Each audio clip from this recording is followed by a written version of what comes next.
Hey y'all, it's Renegade, and it's time to spill more Reali-Tea in another Reali-Tea retrospective. As always, this series will take a deep dive at some of the most popular shows that have finished here in 2024. We'll start with my spoiler-free review to give anyone who hasn't seen the show a taste of just what you're in for. Then we'll get into an episode-by-episode review of the most needed to be talked about moments. So let's get some discussion going in the comments below, y'all. In today's recap, we take a trip to the South Pacific for the newest season in the Australian Survivor franchise, where a showdown of the ages pits those at the top of their game against those who play their own game. Let me welcome you all to Australian Survivor, Titans versus Rebels. So, the Australian Survivor reboot series has always been a fine example of what non-US reality TV franchises can do with their own interpretations of the series, and this show has never been afraid to break the mold or try something new while still having the nostalgic feel of the best eras of the US franchise. After All Stars, however, I did find the format to get slightly stale, and I still sort of avoided Brown versus Brains, Blood versus Water, and Heroes versus Villain. However, something about Titans versus Rebels felt like it was going to be a great spot to sort of jump back into the franchise and see what I've been missing. And apparently, I have been missing out on a lot because Australian Survivor has seriously stepped up its game, as their newest entry could possibly go down as one of the greatest modern seasons of the show. So, while I go back in time to watch all of the seasons I missed, let's discuss more in my spoiler-free review of this season. So, as I've said previously here, I did fall out of Australian Survivor since their first All-Stars, being how meh that season turned out to be for me. I have been in the mindset lately to kind of wait for the renaissance of Australian Survivor to pop back into it, and Titans vs. Rebels felt like the perfect point, being that we've had time to have another All-Stars edition in the books, so this season felt like it was going to be the start of a new era. I will say this theme is very worlds apart, but make it two tribes, and I can't really say that they are really anything that I really considered as diametrically opposed, as I think you can be both a Titan and a Rebel based on the way that they describe it. But I did love the concept, at least all the way back going back to season 30. So the concept of the leaders versus the followers versus the independents was exciting back when it kind of happened, even though that season is not really one of my favorites. So I'm willing to do it all over again in another country for sure. I'm all here for the casting twist as well, since it's the one part of US Survivor that really has been missing for me to help separate each season from each other. It also feels like they've leveled out a lot of the non-elimination episode twists that they use that used to annoy me a lot, and while it's still not perfect, it's a step in the correct direction, so I'll give them an A for their progress. Now, as far as the cast goes, I will say on paper, this group is not perfect whatsoever. There's a lot of people here that I think that on any other season would likely get lost in the sauce, but something about this group synergy really makes up for that tenfold. There is just something always dramatic and intriguing going on, as this cast is one of the most genuinely fluid that I've seen in recent memory. But this fluidity doesn't necessarily mean that all the strategy is perfect, because it is not at all. It turns out these imperfections, though, are what makes Titans versus Rebels such an amazing watch, as this group is just completely messy and just so much fun to watch them play. I'm completely fine with messy gameplay if we get thrilling and exciting outcomes, and wow, did this cast not disappoint in that category at all. There's definitely a point following the swap where I got a little worried as we lost a few more of the interesting characters, but it does feel like they do a great job of building up the majority of those that do last a long time, so this group of 24 definitely scores an A as well. When it comes to the story and editing, I do feel like the greatest fault with Australian Survivor is the heavy-handed editing that really gives just far too much away and far too much screen time to some and just none to those at all. There have been past seasons where players don't even get a confessional for weeks on end, which is insanity because the show's 24 episode runtime equals to over 26 hours of footage that we get to see on screen. So for there to be such an inequality in the edit is just absurd. I do feel like Titans vs. Rebels does a much better job at spreading out the screen time, but there are definitely a lot of people who make a deep run that I still really have no idea who they are. But where things really balance out here is that the story is a thrilling ride from beginning to end, and there are a few episodes that really feel like filler. So I could forgive the editing, as the ends does justify the means to give us the most exciting story possible. Though despite its flaws, if I'm judging it purely against Australian Survivor's past seasons, then I'm gonna have to give the editing and the story an A. Overall, Titans vs. Rebels turns out to be one of the most thrilling seasons of not just Australian Survivor, but the franchise worldwide. While it is a bit of a journey to get through from start to finish, as every Australian Survivor season is just based on its length, you will not be disappointed as this is a ride from start to finish. Those who are calling this the Australian equivalent of Survivor Gabon would be absolutely correct. Although narratively, the ending of this season is much more satisfying. I think I binged all of the episodes within a week period, so while I'm a bit exhausted, and I feel like I just ran a marathon, I have not been this entertained by a season of TV in a long time. I'm absolutely going to give Australian Survivor Titans vs. Rebels an A, and when it comes to an overall ranking for 2024, this season is going to be tough to top. So, now that you know what the show is and what my thoughts are on it, let's get into the real tea off. And it might be a long one, but for those of you who haven't seen the show, I definitely suggest stopping here or use the chapter guide to go to specific episodes. The season premiere begins as we watch a giant boat cruising in the waters of the South Pacific. On board, the Titans, who, according to Viola, are those who have achieved a great feat against all odds. A tribe of leaders, bosses, experts, overachievers, and masters of their craft, while still maintaining a high level of ambition. First to get an introduction here is Viola, or Queen V as she would like us to address her as, has heard the term just a girl all her life.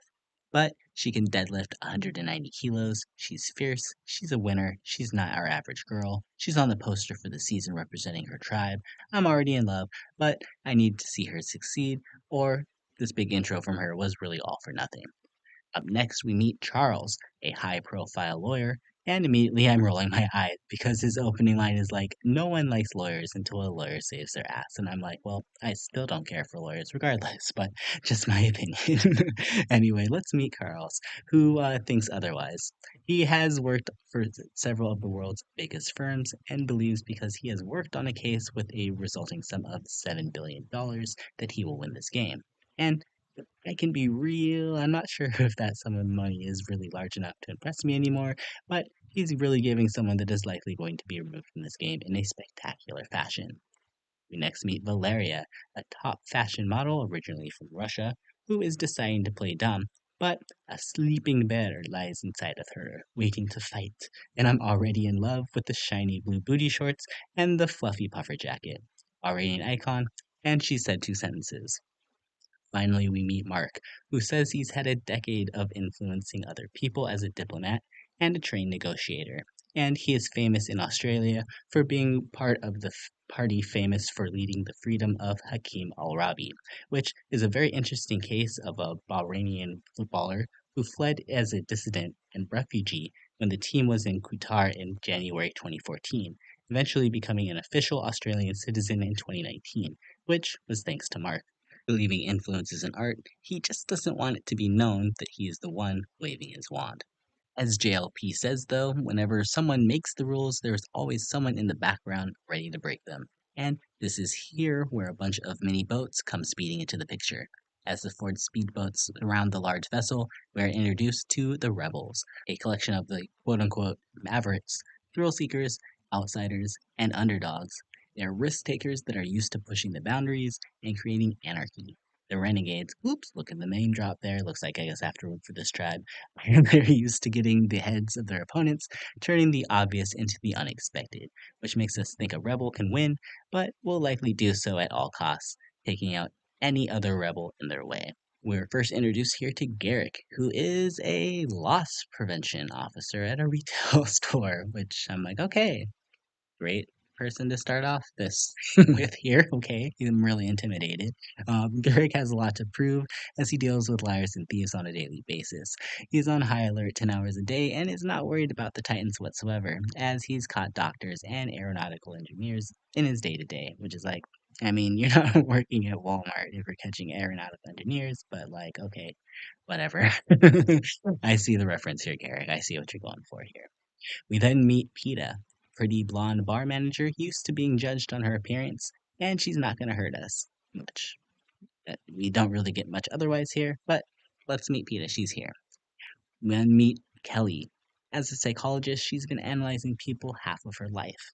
And as an extreme extrovert, she likes to just do fun things. She's taking on the persona of the no bullshit psychologist, and she's got to do it if she's told that she's not supposed to do it.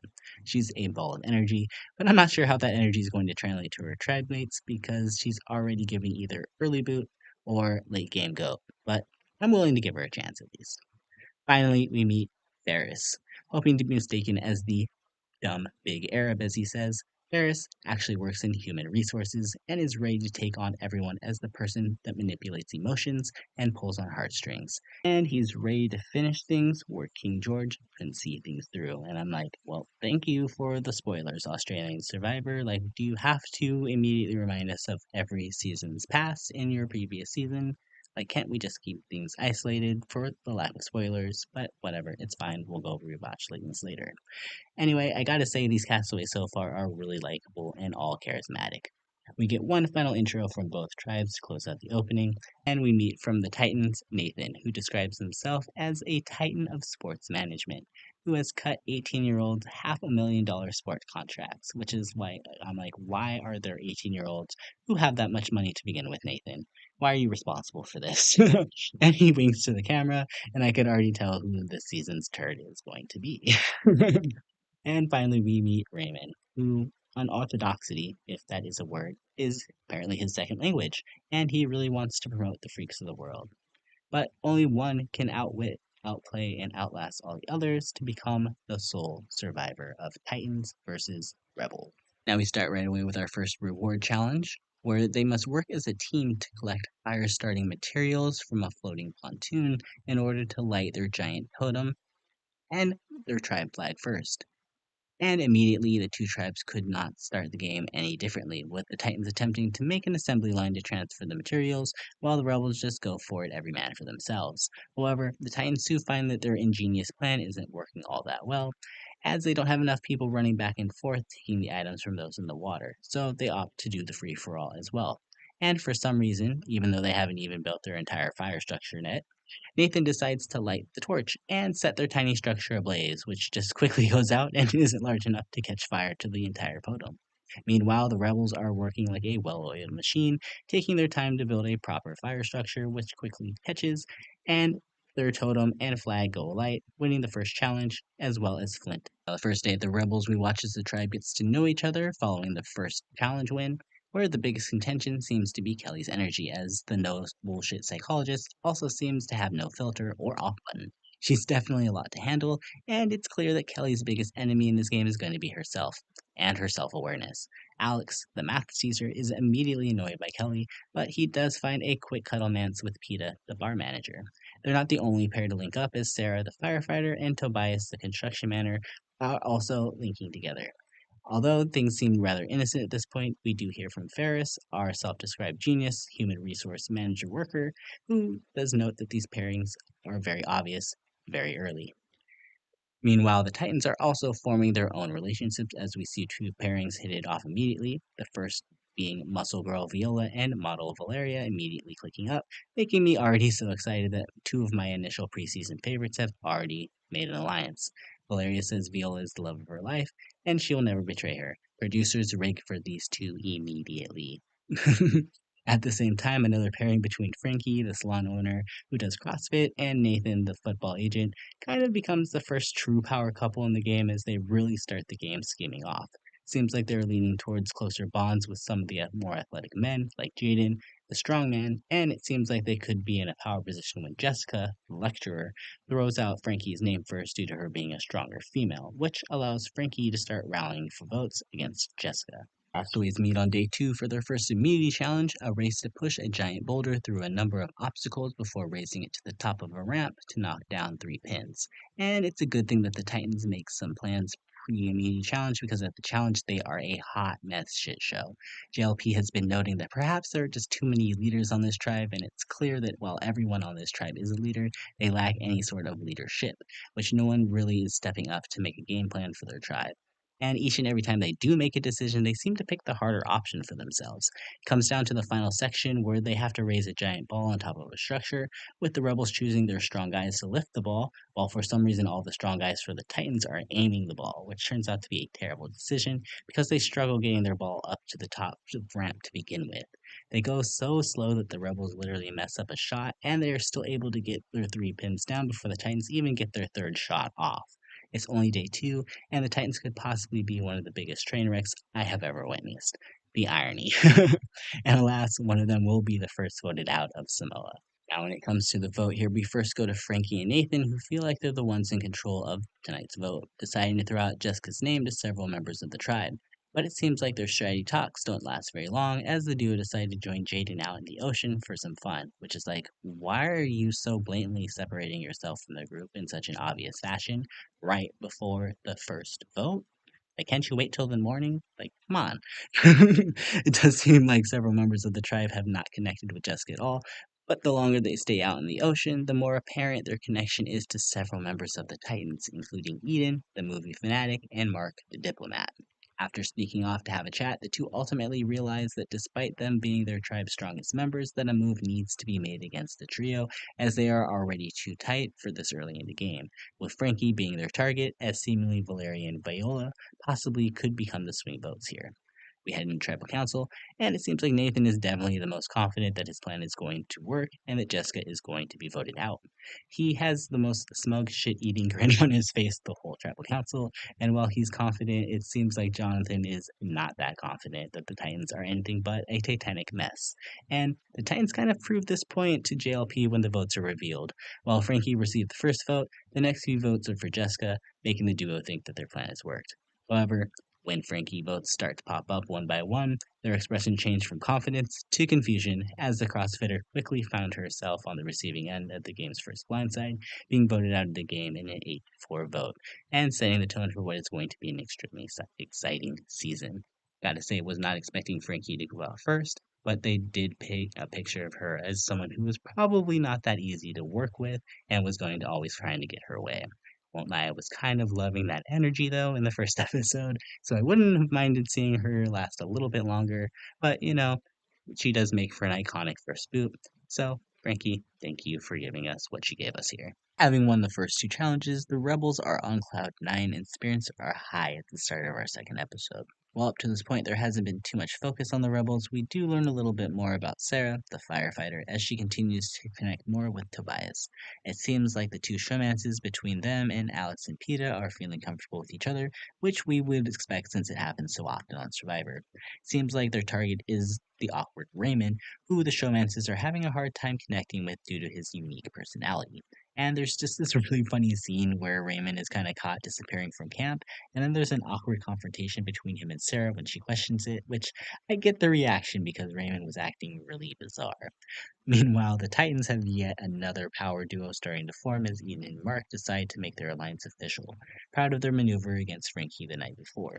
They call themselves the Invisible Hand, and they find it even easier to stay invisible when Jessica, for some reason, starts believing she was the influencer of the Frankie vote, and the men just let her take credit.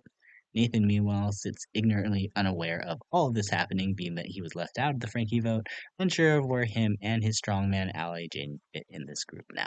This leads us to our second reward challenge, which is split into 4 competing rounds.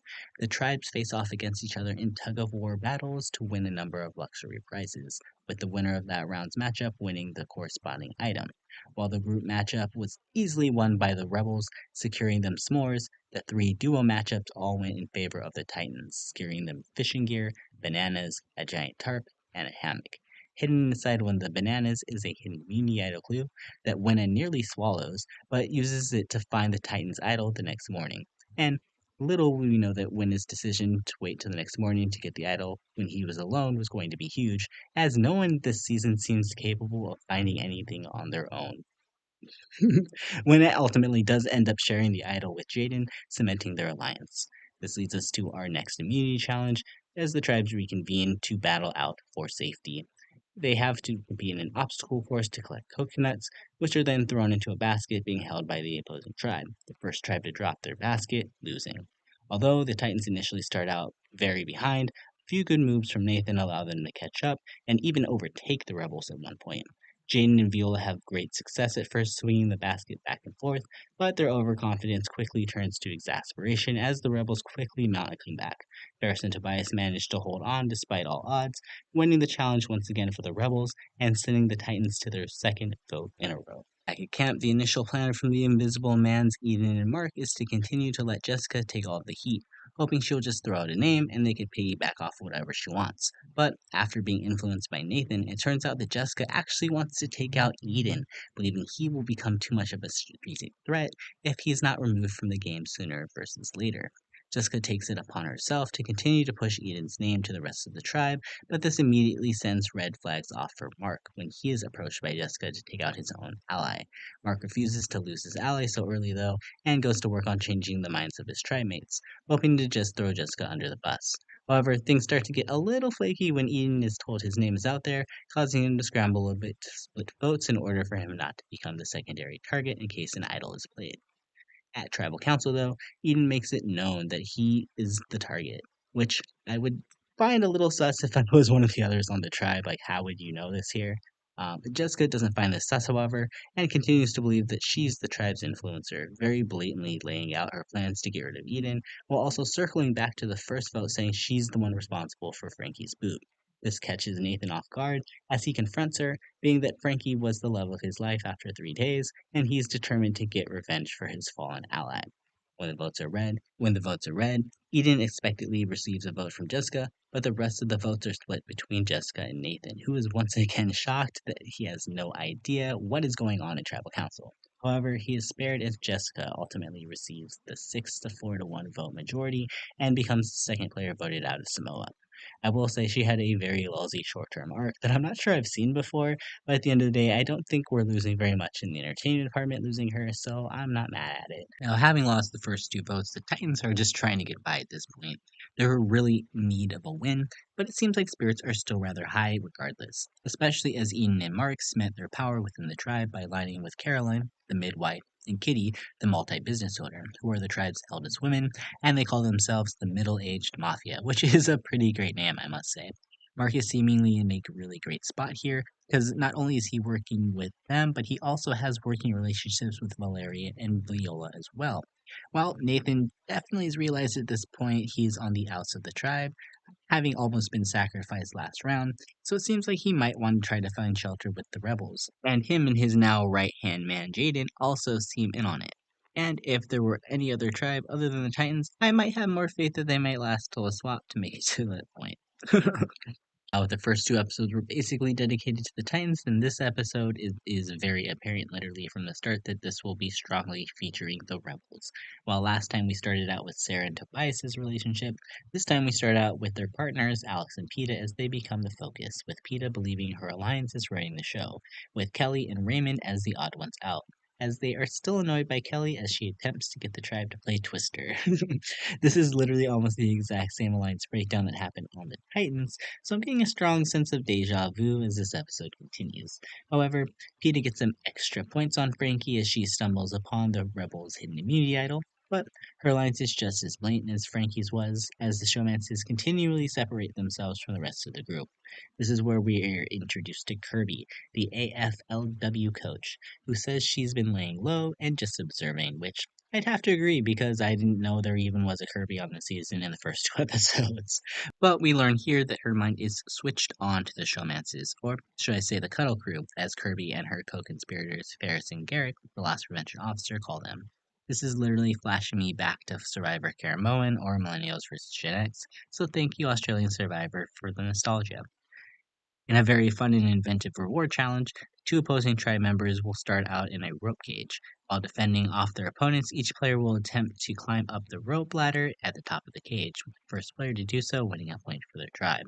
This is a really fun challenge to watch as we never get these brawl kind of challenges in Survivor US anymore. Highlights include Viola, Nathan, and Mark all winning their heats in spectacular fashion, winning the basket of canned food reward for the Titans. There was also a moment after the challenge where Kelly hits on Nathan, and it's like, okay, Kelly, this is too much. Stop trying to get a conjugal visit here for the reward. You lost. Although I will say, Nathan Speedo has definitely been a highlight, so as much as he kind of is a turd, Nathan can stay as long as he continues to wear that. Now, despite losing the reward challenge, the Rebels are still feeling good, almost cocky, dare we say. I mean, it has been the theme of this season so far, these people to make one move and then think they have the entire game locked down. So why am I not surprised when Alex already wants to throw a challenge during the third episode because he cannot deal with Kelly anymore? I mean, like, girl, you've had a two-person lead. This is not that smart, but I'm here for the drama, especially because Alex convinces Peter, Sarah, and Tobias to join him. Challenge is yet another obstacle course leading to a slingshot that will be used to knock over puzzle pieces that will later be reconstructed to form the Australian Survivor logo. And after taking forever to get to their slingshot, Tobias fails over and over and over on purpose, handing a huge lead to the Titans that allows Charlie and Eden to start working on the puzzle. Garrick definitely feels like something is up with Tobias, eventually having Kirby sub into, which she blasts down all the blocks in a pretty spectacular fashion. However, it's too little too late because Charles and Eden complete their puzzles as the Titans erupt into cheers for their first. Wait a minute, JLP says they are wrong, and Charles and Eden can't figure out what is wrong with their puzzle. This allows the Rebels to literally almost make up the biggest time deficit, and I'm just sitting here like, oh my god, Titans, you are so pathetic. Eventually, Charles and Eden notice their mistake moments before the Rebels finish the puzzle, and the sadness that they almost lost the challenge that was being handed to them. Oh my god, I would have just cried for them. But the Titans finally win their first meaty challenge of the game, meaning the Rebels get their wish to head to Tribal Council to vote out their first member. Back at camp, Alex is excited to vote as he's ready to get rid of Kelly. As the members of the Cuddle crew think the vote is on her, with a few votes split with Raymond in case of an idol. But much like with the first vote from the Titans, it's clear the majority of the tribe is not dumb enough to let an obvious grouping remain in the game, as Ferris, Garrick, and Kirby mount the offensive to take out PETA. Little to their knowledge, though, PETA has the idol, which in any other season would be easy enough to plan around, just don't tip off any members of the Cuddle crew that they're targets. But what turns out what should be simple is very complicated because Kelly cannot for the life of her keep herself together. She's attempting to act up a storm, pretending to be nervous and needing comfort from every single person on the tribe, but it's actually doing the exact opposite effect. So much to the point where Ferris has to call her out to stop being so extra. There is also even more tension here because Kirby, tempting to keep herself in the middle, has decided that her and Rihanna can actually play along with the split vote plan that the Cuddle Crew's come up with, hoping to keep the remaining Cuddle Crew members on their side. So, the tension here. Will the Cuddle Crew figure out that they are the targets? Well, we should have known better to be worried at all since the Cuddle Crew has even less self-awareness than Kelly, and none of the wiser as the majority alliance puts all their votes on PETA, eliminating yet another strong woman from the tribe first, unknowingly taking her idol out with her. The theme of this season definitely is as soon as you feel comfortable, it's gonna be you, as all three of the ladies thus far has been pretty arrogant on their way out, making me realize just how messy this season is really gonna be. And while I did initially want to see PETA last in the game a bit longer, I'm a bit fan of the Blindside a little bit more, so sorry PETA. We begin episode 4 with a return to a rather jovial rebels tribe that seems to still be in high spirits despite blindsiding PETA the night before. And we get a scene where Kelly finally gets to play Twister, which is hilarious because Alex is playing in his Speedo despite hating Kelly so much. At the same time, we finally get an introduction to Eileen, who says she thought she was going to easily run this tribe strategically, but is finding it difficult due to their tribe's huge personalities, which we see on full display in this moment. Unbeknownst to Eileen, it would seem the true influencer in the tribe would be Kirby, as her decision to have her and Rihanna cast a vote with the Cuddle Crew seems to have put her in a power position, but her ally Garrick is brought to tears realizing that she is playing for herself. Ferris also seems very worried about Kirby, but gets some power of his own when he discovers a locked box buried at his camp, realizing he will need a key to learn what is inside. Back at the Titans, it seems the biggest point of contention is Mark, as Carolyn begins to doubt his allegiance to the middle-aged mafia, being those two, Eden and Kitty, as she clocks how much time Mark has been spending with the two Vs. However, Caroline makes her knowledge of the trio obvious, going full-on paranoid stalker status as we get a montage of Caroline constantly interrupting Valerie and Viola's private conversations, which is equally parts hilarious as it is uncomfortable for the two young ladies. Val says she just wants to live her life, to which Caroline has absolutely no reaction towards, as we realize Caroline is a savvy player, but might not necessarily have the best reactions to her intuitions. Now, in yet another old school brawl challenge that I've been dying to see on Survivor US again, two members of each tribe face off on a platform out at sea. The goal is for the tribe members on offense to ring a bell on the opposite side of the platform first, while the opposing tribe members plays defense with a padded bag. The first person to ring a bell for their tribe scores a point, and the first tribe to score 3 points wins. And the reward is a charcuterie plate, which I'm like, oh my god, I'm doing anything to win because I love charcuterie. Now, although Nathan fumbles his way to the first point, the Rebels get their act together, scoring the next 3 points easily and earn a reward. They get back to camp, realizing that not only do they win the charcuterie, but they also get 3 keys, which we can already see Ferris salivating over more so than the fine meats and cheeses. The tribe decides to split off into groups in order to find whatever the key unlocks, which gives Ferris the perfect opportunity to go unlock the chest as he's paired with his allies Garrick and Raymond. He leads them directly to the chest, where he finds a hidden immunity idol as well as a note and a blue key to the Titan's box. Just as Ferris and Garrick begin to celebrate, however, they are discovered by Alex, Sarah, and Kelly and are forced to reveal their hand. Slightly. Ferris does not share anything about the idol but reads the note along with it, showing the tribe the blue key. But while the rest of the tribe is seemingly complacent, Alex is still sus because the note alludes to Ferris already having a great power from the box, which I do have to give credit to Speedo Alex for picking up on this fact. Now, prior to the next challenge, Ferris openly asks the Titans if they have found their treasure chest, hoping to cause some sort of dissension in their tribe. Although the Titans initially brush it off, Ferris confirms to Mark later during their first matchup that the treasure box is real. The tribes play Survivor Dodgeball for immunity, which turns out to be a lot like the old school arena challenges where players on the ground battle for the ball and the players on the platform have to use the ball to eliminate the tribe mates on the other platforms. It's surprisingly not really a contest as the Titans dominate the challenge and easily win. And can we just laugh at how the Rebels got pegged in the head so often like nerds on the playground? It's kind of sad, but kind of hilarious to watch as they have to go back to tribal council yet again. Back at the Rebels, the majority alliance of 8 is given their directions from Eileen, who wants them to split their votes between the former Cutter crew's 2 men, Alex and Tobias, having Sarah having to make the ultimate decision in a revote, which they assume will be Alex likely to leave since Sarah and Tobias are cuddling. And it doesn't seem like there's going to be too much oppression on this plan, especially as Tobias decides he doesn't even want to attempt to strategize, believing his place in the tribe is set because they need him for physical challenges, which sort of turns Kelly off to some degree. Meanwhile, in the background, Alex realizes he needs to make a move and is attempting to gather numbers to blindside Ferris. He for sure has Sarah and Tobias, and if the others are splitting their votes, then the magic number would be 5, meaning they would only need Kirby and Rihanna to flip. There is a fair amount of paranoia back at camp as Farrah realizes that all the attention is on him surrounding the treasure box and could actually make him the target. And although he checks in with both Kirby and Rihanna, and with even his allies Aline and Garrick believing otherwise, Ferris still can't shake a suspicious feeling he has that it could be him. During the pre-tribal voting chats, there is a lot of discussion on the nature of Alex and Kelly's relationship, as the two have such a love and hate relationship, as you can sense that Kelly is sort of feeling some type of way about this relationship. We go to the vote, and Ferris starts to wonder if it's just hot in here, or if it's just him. He takes off his shirt, revealing he has the hidden immunity idol, and instantly making him my new favorite player in the entire game because I am a sucker for shirtless men's, and Ferris clearly has chosen to exploit this, and he decides to play the item for himself, choosing not to take any chances. It turns out that Eileen and Garrick's intuition was correct though, because although Ferris does nullify 3 votes, he does not receive the majority. Instead, it comes down to votes between Alex and Tobias as expected.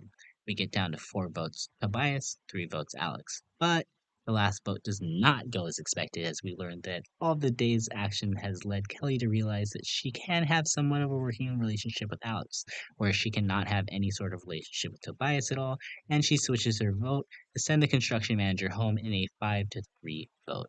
I gotta say, Tobias was initially my favorite for purely shallow purposes, but his cockiness really started to eat me early on. Like, the whole loser thing at the first challenge was kind of iconic, but also kind of an asshole thing to do.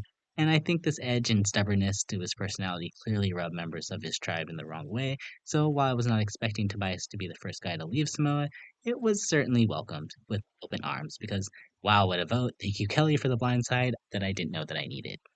We open episode 5 with the aftermath of the last vote at the Rebels camp, as it seems like Ferris is complete control, while Sarah is clearly distraught having lost the love of her life that she's known for only 9 days, and will never ever ever see again. We get the first of many Kelly scenes this episode, as our self-proclaimed no bullshit psychologist attempts to console Sarah with a poem that she can't remember the name of or how it goes. Um, Love you, Kelly. Also, in a great shock, the Rebels are given a new trimate named Scott, who may or may not have been there the entire season. I don't know. But, I mean, he got his first confessional before Kelly did in Nicaragua, so I guess he's doing it right here. He explains that Kelly took the tribe in a completely unexpected direction, which will be one of this episode's themes, that Kelly is just not able to be controlled and is going to do whatever she wants. However, Kelly is the least of Kirby's worries as she's realizing that she may need to start thinking about that move against Ferris that Ferris was expecting to have happen last round, realizing that this is the perfect time to strike if Ferris is lulled into not expecting his name to come up after she didn't pull the trigger last round. And while Kirby gathers her numbers of Alex, Rihanna, and Sarah, it doesn't seem like our Arabian prince is any the wiser to Kirby's scheming. Meanwhile, at the Titans, all of the talk of the treasure box is starting to get to Mark, and he manages to find it while out looking with Valeria. Realizing all of this can possibly do is strengthen his alliance with the two Vs, as they're the only ones who know about it. And that's really it. Not much from the Titans here, but to be honest, the Rebels are definitely the stars of the show in the last few episodes. So, collective eek for all the Titans right now, I'd say of Mark, Valeria, and Viola. This episode's reward challenge is a one-on-one matchup, as opposing tribe members will be tethered to two idols standing on pedestals. The first person to knock out both of their opponent's idols from the pedestals will win the round, and the first tribe to win 4 rounds wins a kid's birthday party. In a battle of the Speedos, Alex and Nathan face off in round 1, where Alex correctly wins, but Valeria defeats Rihanna in round 2 to tie it up. Despite Kelly being good at absolutely everything, Ferris is chosen to face off against Strongman Jaden in round 3, to which Ferris scores a surprising victory, and Kirby outsmarts Viola with a very impressive strategic maneuver to give the Rebels the upper hand. And despite Raymond being distracted by Charles' Untitled Goose Game t-shirt, he manages to score the final point and victory for the Rebels, where they get a nice bonding moment over some kids' streets and family photos that seemingly makes Ferris much more complacent, while Kirby still continues to plot his demise. At their next challenge, the tribes will use a series of planks to traverse an obstacle course, breaking into 2 teams to complete 2 portions of the challenge. Once one group uses the planks to build and disassemble a ladder, the other group uses the planks to build a bridge across 2 hanging pieces of rope. Once the tribes have crossed the bridge, 2 members will use the planks to build a hanging puzzle, while one member uses coconuts to knock down the completed puzzle. First tribe to do so wins the challenge. And while things are initially rather close between the tribes, all things go to shit for the rebels when Kelly slows them down during the bridge building portion after suggesting her low center of gravity makes her the best choice for the bridge builder, which is clearly incorrect, but it's giving me all sorts of Debbie teas with just how much Kelly boasts about her skills that she just does not have. The detriment is too much for the rebels to overcome, as they lose their third immunity challenge in a row, pissing off Garrett completely, who is ready to see her gone. Okay, the rebels, it seems like the majority of them are ready to see Kelly GTFO, piling all their votes on her given there's no way she has a immunity idol. But this seems to be all about continuing to lull Ferris into a false sense of security, as Kirby spends the first few moments of the afternoon locking down Kelly's vote. Scott, the new rebel, trimate we met earlier this episode, comes back to warn Kirby of the group's intentions to get rid of Kelly. So we learn he has been kind of on Kirby's side maybe this whole time. As all eyes are on Kelly, Kirby feels like this would be the best time to make a move to take out Ferris, with her seemingly shoring up votes from Rihanna and Scott to make the move. Kirby reveals this information to Alex, and you could tell, despite being duped by Ferris the round before, that Alex is not comfortable with this plan because he spends like the next 5 minutes of the episode standing around Ferris and Garrett contemplating if he's going to say anything. Kirby senses Alex's ambivalence and sends Kelly to break up the boy chat, which finally gets Alex to spill to Ferris that Kirby is coming for him. Ferris looks visibly upset, realizing that someone he trusted is coming for him, but it's not long before the counterattack is in place against Kirby's number 1 ally, Rihanna. The showdown between Ferris and Kirby really has been set up a lot to this point, and tonight we're finally going to get the outcome. Just kidding, because we learned prior to the vote that none of tonight's pre-tribal council scrambling mattered whatsoever, because no one is actually going to be voted out of the game tonight. Instead, in true Australian Survivor fashion, a non-elimination vote to swap someone to the other tribe is going to occur tonight. However, to spice things up, the player that is sent over to the Titans is actually meant to act as a saboteur. If they are able to sabotage the Titans and make them lose the next immunity challenge, then the Saboteur will instead return back to the Rebels, while the Titans will have to vote out one of their own. If the Saboteur fails, then they will have to stay on the Titans, and the Rebels will have to vote someone out still on their tribe. Initially, I was kind of like, meh, a non-elimination episode because this episode was getting really spicy. I'm not all that mad at this non-elimination twist because at least there are some real stakes here. If the Saboteur chooses to stay on the Titans, then the remaining rebels are forced to vote out another one of their own. And while it seems like Ferris as the smiling assassin could be the best choice to work as a saboteur, Kirby and Scott openly speak out against it and feel like the only choice is to send Hurricane Kelly to visit the Titans, a decision that ultimately the whole tribe gets behind, as Kelly is unanimously sent to sabotage as the episode ends with her announcing her arrival at the Titans camp late at night. Kind of exciting that the rebels are the ones to get this whole saboteur twist since it really works narratively, as they're the ones to break the rules, so I think we're all collectively excited to see how Kelly is going to continue to stir the pot on the rival tribe, because she's already keeping them awake. So we pick up where we left off at the beginning of episode 6, as we see the touchdown of Hurricane Kelly on the Titans beach. Kelly, being the great actress she is, flashback to her meditation moment of beach a few episodes prior, she begins to regale them with a tale of how Kelly was a part of a majority alliance with the rebels, except Alex, yet somehow she still received every vote at the last tribal council. And of course, Kelly thinks she is brilliantly masterminding sabotage, but Eden's survivor radar is already alarming at the inconsistencies in her story. The next morning, it's pretty clear there's a meatball alliance of Jaden, Nathan, and Winna, and if only Alex was here, they could literally be the Speedo Alliance, but I digress. They discuss how their tribe is not playing a game based on tribal strength, feeling like Nathan and the rest of them are likely to still be targets for their threat in the post-merge challenges. But Nathan, being the blissfully ignorant doofus he is, feels like he has a chance, especially if Kelly is around.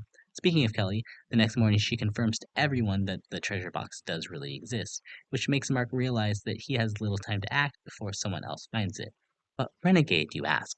Mark doesn't have a key, so how could he possibly gain access to the box?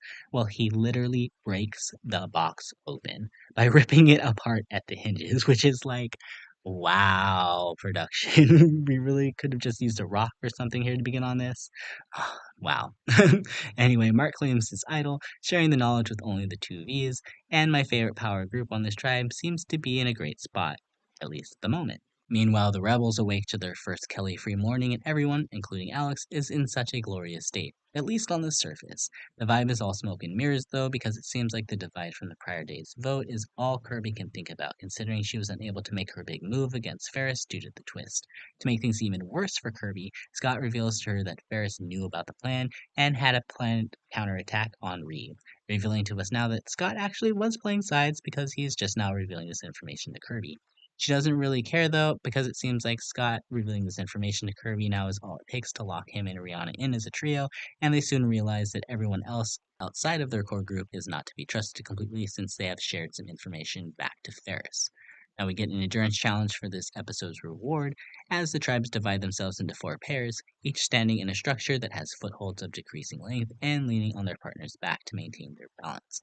After certain periods of time, they will step down to narrower and narrower footholds until one tribe loses all 4 pairs, the other tribe winning toasties and coffee. And despite a great effort from Charles and Kitty, the last standing pair from the Titans, they ultimately are bested by the 3 pairs from the Rebels who claim the Toasty reward. Back at the Rebels, with everyone distracted by the Toasties, Ferris decides to go on an idol hunt and is able to get his second idol of the game with Raymond's assistance.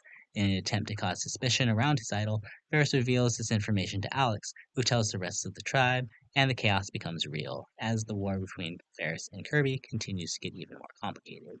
Back at the Titans, Nathan is continuing to not make any positive impressions as Caroline clocks him for his overeating habits and wants him gone, which is like, how long has it been that someone has been a target because they've eaten too much? The nostalgia of the season is so real, y'all. One person who does seem to like Nathan, though, is Kelly, who I think may still be trying to get her conjugal visit, who knows? But it turns out she's actually sort of smitten with all the Titans, finding herself conflicted as to whether or not she actually wants to sabotage and go back to the Rebels. And like, only Kelly would give us this kind of drama. So I think some of us are shocked when Kelly actually decides to let fate be what it is and volunteers to sit out the challenge, meaning the Rebels will now have to complete their mission of sabotage without their saboteur. Now, in this immunity challenge, tribes must untangle enough rope from a structure in order to use its attached key to unlock a chest of paddles. They'll then use a boat to paddle out to sea, collecting 3 bags of letter blocks before returning to shore. The tribe will then hoist the bags of letter blocks up to a tower to 3 puzzle makers who will then stack words to create the correct phrase.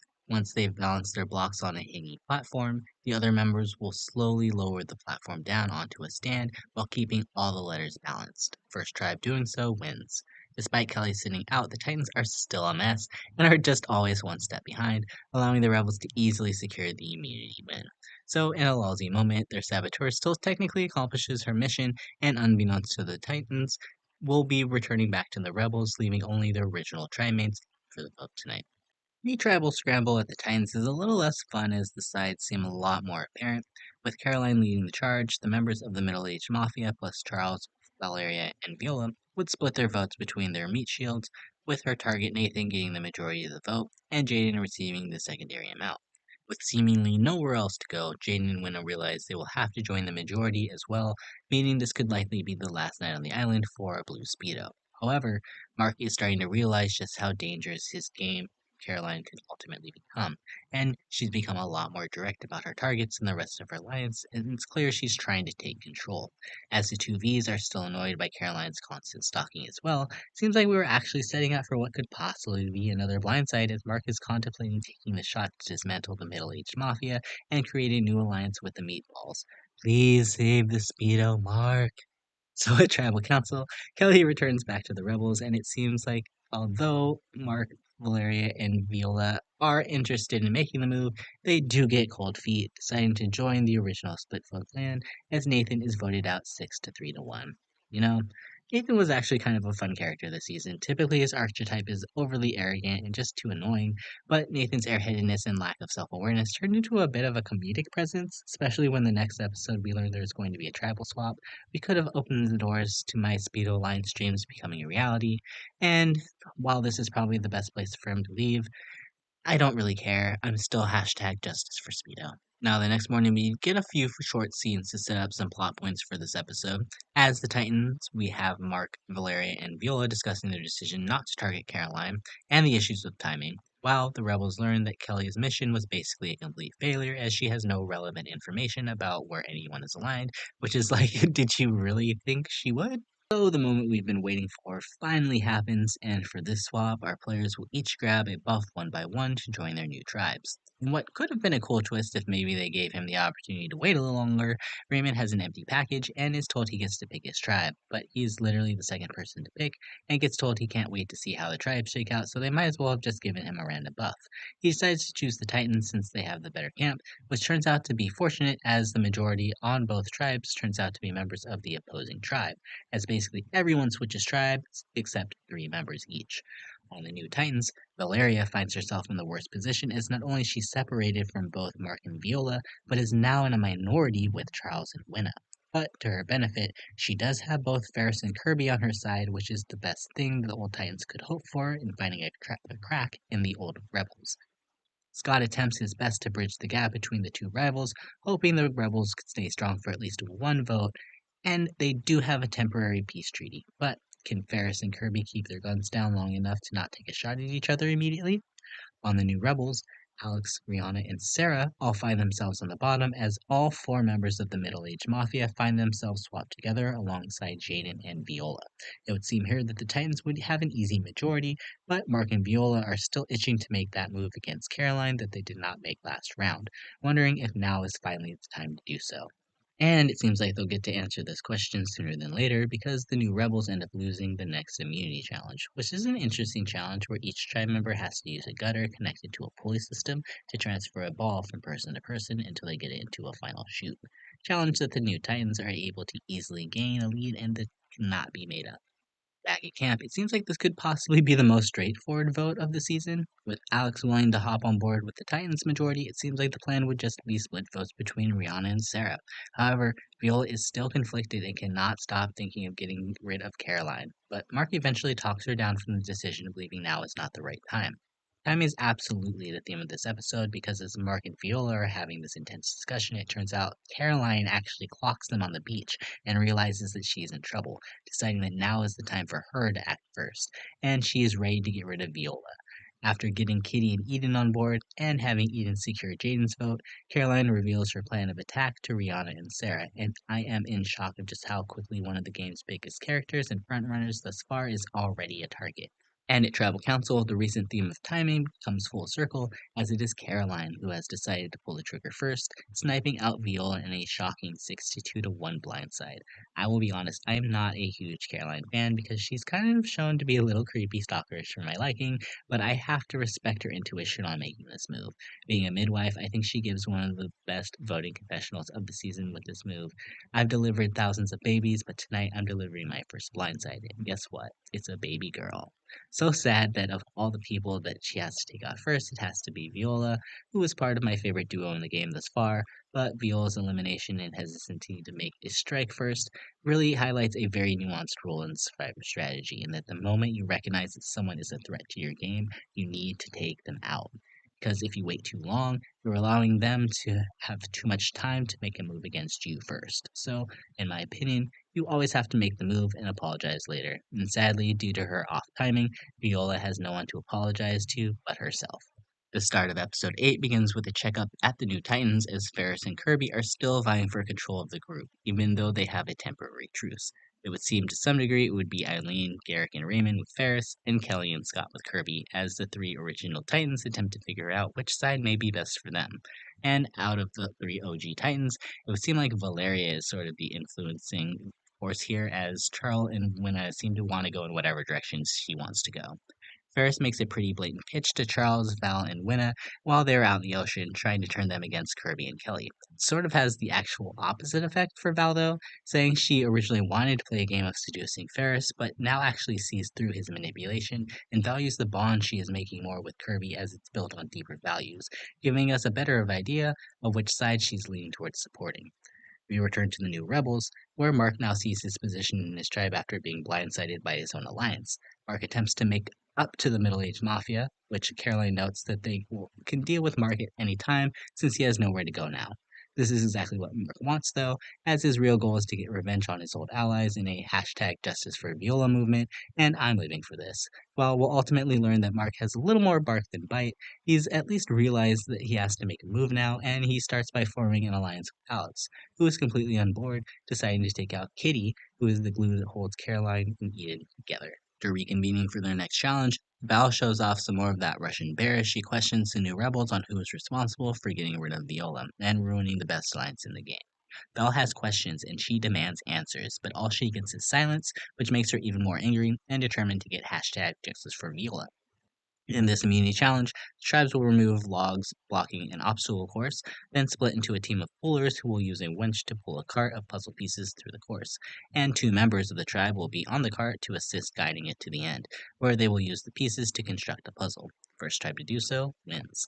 And a pretty narrow comeback, Eileen and Scott win immunity once again for the new Titans, sending the new rebels back to tribal council. After yet another loss, the middle-aged mafia has decided it would be best for this vote to stay OG Titan strong and just reenact the plan from the last tribal to split votes between Rihanna and Sarah.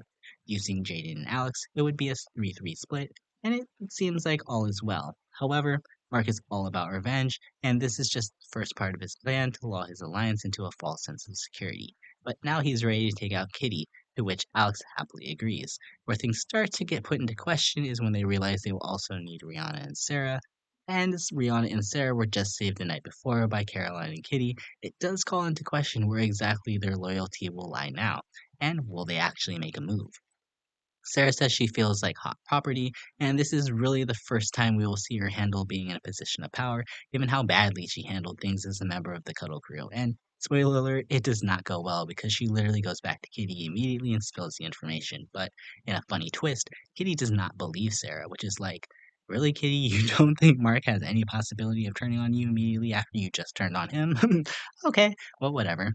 So Kitty goes and spills the beanbag to Mark, and the rest of the middle-aged mafia what the girls are up to, and it's just like there are three sides here, and clearly none of them are on the same page and wants to work with someone who currently doesn't want to work with them, and it's just so lousy to watch all these conversations go back and forth at this point because after all of this, Mark still wants to break up his old alliance, deciding to instead offer up Caroline as a more appetizing option, and having Alex reveal that their counterplan is to split the votes between them. But even then, still Rihanna and Sarah cannot make up their mind which side they want to take.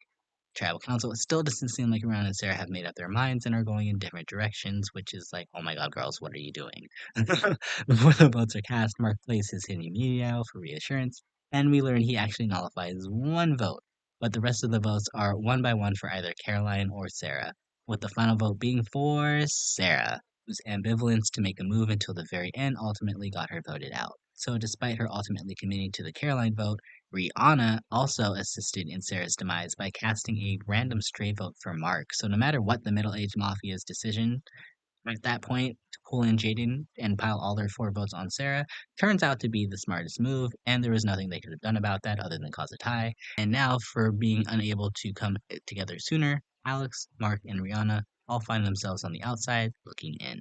So our next episode opens in a very similar fashion as the last, as Mark tries to make up to Caroline once again. However, this time it's because Mark's attempted blindside on Caroline fell through. And in a season where both tribes parallel each other, we start to see this internal war within the tribes between Caroline and Mark for ultimate control. The opposing tribe, Ferris and Kirby continue their ongoing rivalry as Ferris starts to become sus with Kelly, as she's less of a hurricane and more of a quiet drizzle over the last few days, sparking concern that Kelly may have found an idol. Kirby plays into his concerns, saying that she does indeed have an idol, and gets Kelly to play into it as well.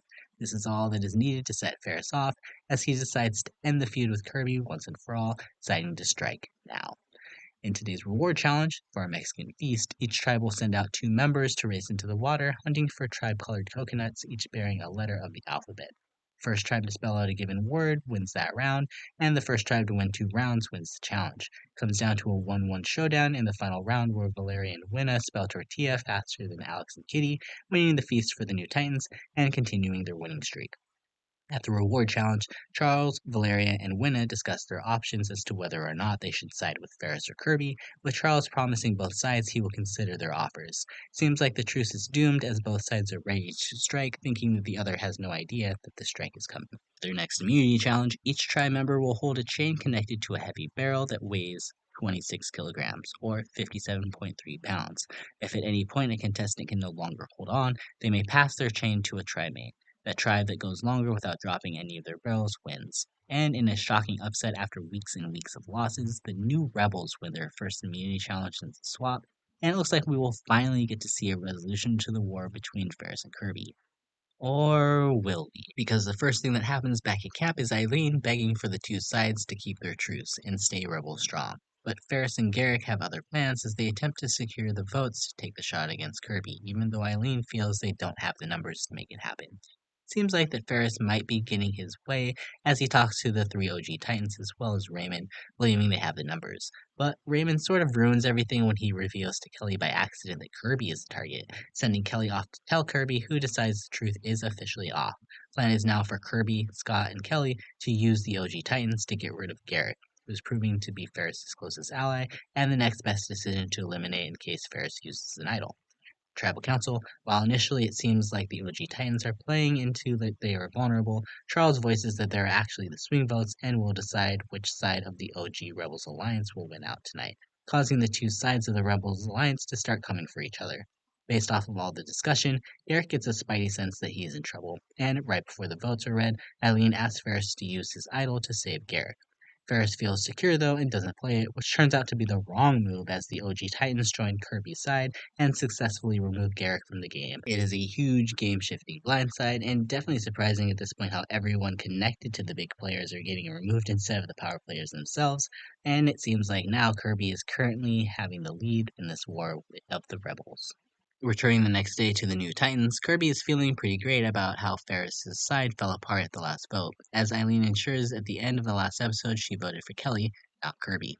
Meanwhile, Ferris is still recovering from the blindside and is full of revenge, but surprisingly not against Kirby, but against the three OG Titans who held all the control of the last vote, making Charles, Valeria, and Winna at the top of his list.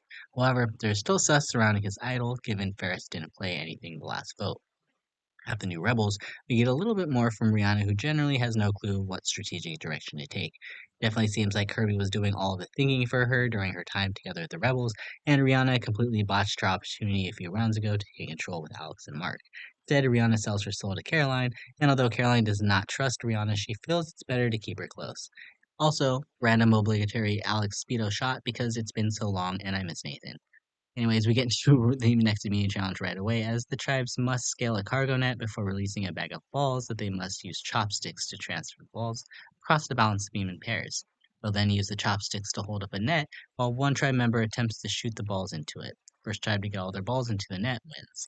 Honestly, this one felt like such an obvious New Titans victory because they just had such an early lead until it came down to throwing the balls into the net, and they just really struggled, allowing Jaden to make an impressive, massive comeback here, helping the new Rebels win their second challenge in a row.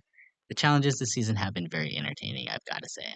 So, in what is probably one of the most relaxed pre-tribal councils to date, it seems pretty obvious that Kirby's alliance plus the OG Titans are running the show, with Eileen and Ferris clearly on the outs. We get a random reminder from Winna that he still has an idol, which is like, okay, random. But with Ferris likely to play his idol, it seems like Eileen is in the most trouble and is trying to best to sell herself to anybody who will take her. Even telling Valeria she will use her hair to signal whether or not Ferris actually has an idol, keeping it up if he has one and putting it down if he does. For their conversation, Eileen feels confident that Ferris does not have an idol and puts her hair down. And we go to tribal council with like 30 minutes left in the episode, which is like, what is happening here? That is because there is a shocking twist to Tribal Council, where only the three players who win a challenge will be able to cast a vote, and they will also get immunity to make things even more juicy. In this challenge, they will have to stack rectangular blocks to build a hollow frame, then throw sandbags through them into a barrel, trying not to knock their frame over. First three castaways to complete this successfully will win, and Eileen, knowing she's in danger, makes quick work of it. Kirby, the forever athlete, also secures her vote with second place, and it comes down between Charles, Ferris, and Winna for the last spot, to which Ferris pulls it out. I think had we gotten any other outcome, I would probably hate this twist, but the fact that Eileen and Ferris won, I'm okay with it because now this means that the power swings back in their favor heading into the vote, as their two votes overpower Kirby's one. However, Winna's reminder that he has an idol comes into play as he decides to try to take one for the team, getting everyone to vote for him so he could just use his idol to save himself. And it half works when Winna's name pops up on the first voting parchment. But when the next two votes read Raymond and Charles, it's revealed that Eileen and Ferris brilliantly split their votes to avoid the idol completely. As he was left vulnerable, the revote goes on to Charles, and this unread man becomes the next castaway to leave the game, and giving Ferris a comeback shot in this now half-season-long battle with Kirby. Again, I don't really remember anything about Charles outside his opening confessional, which is like, okay, why give him an opening confessional and make him seem important, and then give this dude nothing? But I think he has one of the most prestigious jobs of the cast, so I suppose I see it. But to be more purple than even Scott is at this point has got to hurt, so maybe this was done to mitigate the impact of the twist. I don't know. This is already more than I've talked about Charles the whole entire time this season, so better than him, than a bigger character. It is what it is. We are now in episode 11, and this one is very Eileen-centric, as a lot of the drama, at least in the beginning, was surrounding Eileen's decision to support Ferris at the last tribal council, instead of using it as an opportunity to build an olive branch with Kirby.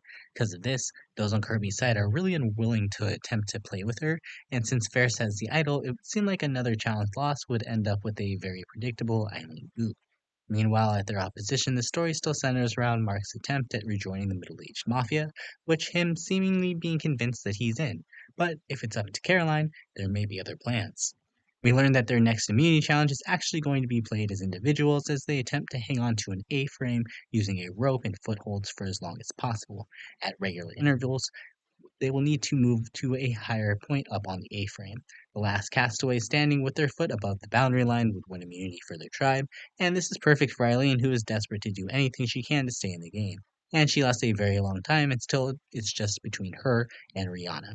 In the end, Rihanna is unable to withstand the pain, and Eileen celebrates a very crucial immunity win for her and the new Titans. Now, it's been a hot minute since the new Rebels have had to vote, and tonight kind of shows how complacent some members are starting to get in a lot of ways. As Mark thinks the middle-aged mafia is back together, he believes the plan is to split votes between Alex and Rihanna as the outsiders. In reality, though, Caroline has other plans as she's ready to send Mark packing, deciding to get everyone else on board with a planned vote between Mark and Alex.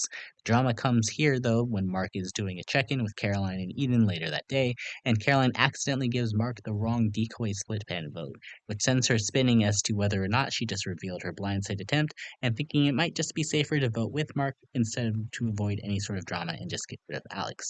But ultimately, all this for naught, as we have yet another tribal council twist. No one will be voted out, but instead, anyone who receives a vote tonight will be instead having to draw a rock to possibly be sent to the Titans tribe. With the twist eliminating any chance that someone is actually going to be voted out, Caroline and Co. decide to just stick to their initial plan to work with Mark, and the votes are ultimately split between Alex and Rihanna. And because the Survivor gods cannot have Alex and Kelly split apart for very much time, Alex draws the blue rock and is sent to the new Titans. And we hope he has his poncho, because it seems like it's about to be hurricane season once again. Start our 12th episode as Alex and Kelly are once again gloriously reunited. I mean, less so for them and more so for us because we love their bickering. Kelly has a moment where her kookiness reaches new heights as she convinces the tribe to celebrate her son's birthday, and also maybe her dog's birthday too, I'm not sure. In what I could only describe as a wake because they all send flowers off into the ocean, and it's like, oh no, is Kelly's son dead or something? I don't want to be insensitive, but I was really laughing like Ferris was the whole entire time here. Ferris has really become such a lousy presence in this game, and even though he definitely is not perfect, I'm having such a great time rooting for him because his game is just so dynamic and fun. That's why I'm not upset about the last twist because Alex coming over only helps Ferris's game as he quickly becomes a likely number for whatever side Kelly is not on. Speaking of Kelly, the Hurricane is back in full force as she learns that Kirby is ready to make a move on not just Ferris, but anyone who supports Ferris, including Kelly's oddball buddy, Raymond. That is the tipping point between Kelly and Kirby's relationship because Kirby feels like she's done nothing but to support Kelly, but Kelly is refusing to support Kirby here when she really needs her. Kelly argues that Kirby is too busy placating to the OG Titans, and the conversation ends with Kirby questioning just what side Kelly is actually playing for, to which I'm not even sure Kelly knows what side she is loyal to at this point. They're asking for the next reward challenge, and they are surprised to hear from JLP that there will be no challenge, but simply an opportunity for the tribes to sit down and chat with each other. They offer them a meal or the right to take a clue to a hidden immunity idol. Eileen, Alex, and Ferris take the Titans clue, while Eden, Mark, and Rihanna take the Rebels clue. They head back to camp while the remaining 9 players head to the feast. The feast, Valeria takes the opportunity to question Caroline and Kitty about the move against Viola, and although they try to control the narrative that it was because of Mark, Valeria does not believe them whatsoever, and her eyes see red, and we start to hear that Kill Bill alarm music because Valeria is out for some Russian vengeance, and I'm here for it. Meanwhile, Kelly goes rogue to Kitty and spills so much information to her about how Ferris and Kirby are warring for leadership, Raymond is their next target, Valeria is a threat because she is so bossy, but the biggest threat in the game is Kirby, and whoop for Kelly when Kirby overhears. Now, as far as the idol searches go, we learn that all 3 players will be given the clue at the same time, and the first to find it gets the idol, but in a very public manner. At the New Rebels, Rihanna is able to outmaneuver both Eden and Mark to secure the not-so-hidden idol for herself. Meanwhile, Ferris realizes how the idol is going to be public knowledge, so while it would be tempting to have a second one in his back pocket, he decides to shift the target onto Alex, allowing him to find it after a quite hilarious time of Ferris just blatantly pointing Alex in the direction, only for Alex to miss it multiple times. But I do think Ferris is right that this was ultimately the best move for him, as this allows him and Alex to build trust together. At what turns out to be their final tribal immunity challenge, the castaways will be split into duos and face off in the water to race and collect 3 tribe-colored balls and put them into one of 5 baskets. The first tribe to get 3 out of the 5 baskets filled with their balls would score a point, and the first tribe to score 3 points wins the challenge. And it's not really any challenge here, as the new rebels just work better in the water than their opponents and easily score the victory, sending the new Titans back to Tribal Council one last time. Now back at camp, seems like this could be the end of the storm as Kirby has decided she's officially over Kelly and her antics. She's decided it is time to officially make somewhat of a working truce with Ferris, and it seems like for once everybody is actually on the same page that Kelly needs to go. However, Kirby doesn't want things to be so obvious and is hoping that there will be enough paranoia around Alex or Ferris so both of them play their idols. But Kelly, being Kelly, wants an idol of her own, going to Raymond to look for the idol. Raymond does actually decide to kind of half heartedly give it an attempt, which makes Ferris paranoid that there could be a split vote plan in place. That Eileen once again tries to convince him is not actually happening, and he does not need to use his idol. At Tribal Council, despite Kirby's attempt to get some paranoia going for the idol holders, Hurricane Kelly decides to ruin her plan just by publicly stating that she's no longer a part of any alliance whatsoever. And apparently she's no longer a meerkat. I don't know what that means, but okay, Kelly, sure. Everyone is done with her, though, as Valeria, Kirby, and then Alex are all shown shading Kelly. And sadly, when the votes are read, the meteorologists have announced the end of the storm season, and in a unanimous vote, Kelly is taken out. But before getting her torch snuffed, Kelly reveals the game's biggest secret since Sammy announced that he was 19 years old and that she's actually a psychologist. And after witnessing all of this, I think we all wonder how she passed the exams and how exactly all of her clients are still alive. Just kidding. Kelly was such a delight this season. She had some of the craziest antics I've ever seen on the show. And while I would love to see her cause chaos at the merge, I think we could all likely agree she was never going to win the game. And we've already seen her cause chaos on 3 different tribes now, so I think it's safe to say Kelly's work here in Samoa is done. So here we are at episode 13, and what would be the season finale in any other season is just the halfway point as JLP announces we have finally reached the merge. And I guess this is the biggest merge in Australian Survivor history, possibly in the history of all Survivor here with 14 players. And as we look across the board here, in fact, we have so many huge warring power players in Caroline, Ferris, Kirby, and Mark still here in the game. Some strategists like Eileen, Eden, and Valeria, and some strong challengers like Alex, Jaden, Kitty, and Rihanna. This is set up to be such an incredible merge, as the numbers are literally split between 7 original Titans and 7 original Rebels. We immediately get to their first individual challenge for reward, and it's safety without power, as well as a bed to sleep on at camp, as well as $60,000 Australia, which isn't bad. It's a Survivor staple, with them having to balance a ball and a bow, while also balancing on a narrow balance beam. In the end, it's the Russian bear Valeria who secures the game's first individual challenge win. Prior to coming to the merge, it would seem like Ferris and Kirby are going to attempt to stay Rebel strong, while Valeria is dead set on hashtag justice for Viola and wants Carolyn and Kitty gone. And although Valeria currently has immunity with no vote, she's still determined to influence the vote in a direction that serves her best purpose. What's fun here, though, is that Caroline is determined to get the numbers on her side as well, and she openly tells Valeria she thinks Mark is sneaky, but they can work together for now, which is like, you have no idea, do you, Caroline? Because Val literally reveals this info immediately to Mark and Winna later, and Scott also seems to be making very quick bonds with Kitty. That seems kind of random, but just remember this for later. Scott also names the tribe as Tasi, meaning one, in Samoan, which is like, aw, so sappy, Scott. But also, remember this for later. Now we get to their first individual immunity challenge, and the castaways have to use their shins to prop out a bar that is attached to an overhead chute where a ball is bouncing. If they lower the bar too low, the chute will also lower and the ball will drop, eliminating them from the challenge. The last player standing wins individual immunity.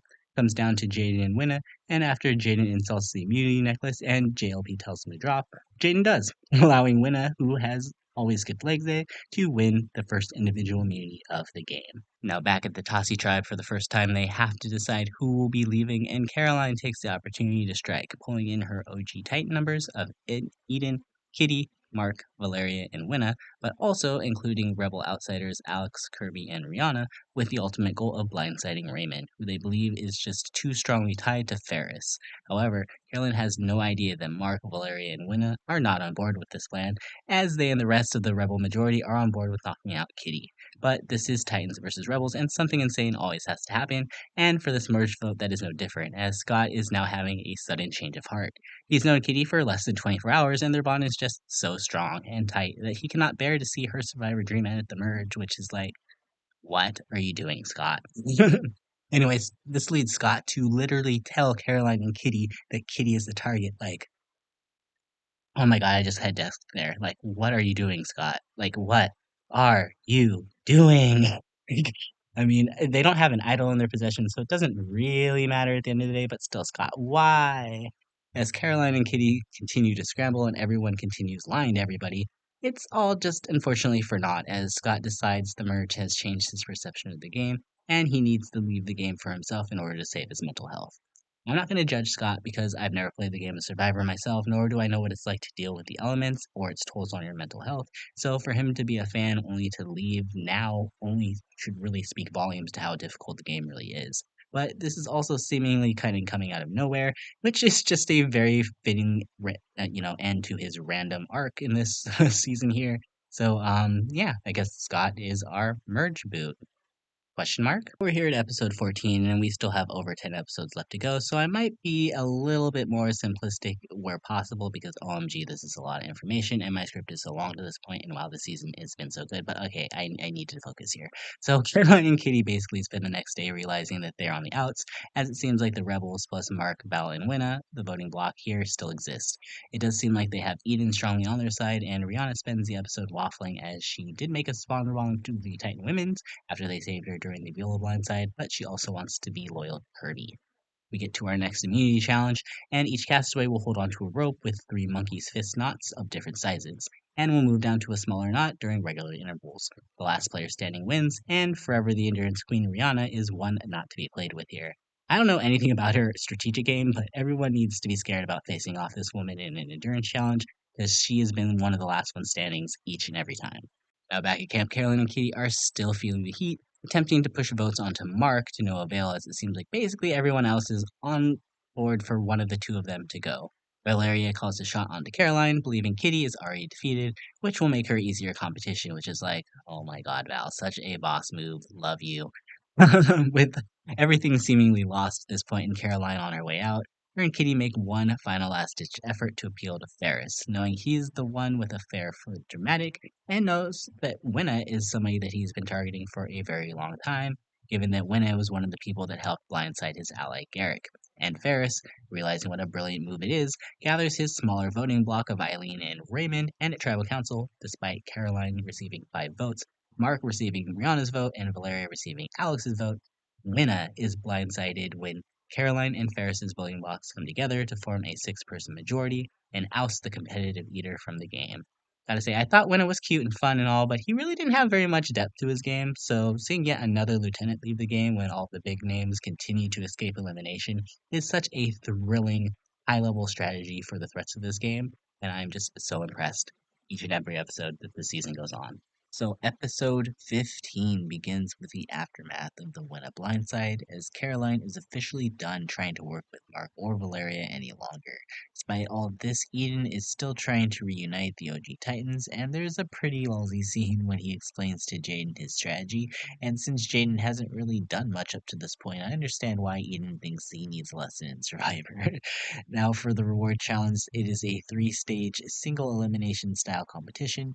The castaways compete in various teams to complete obstacles first, and in the final round, the winning team will face off against each other to determine who will win a brand new Zuzu MUX and a barbecue feast for 4.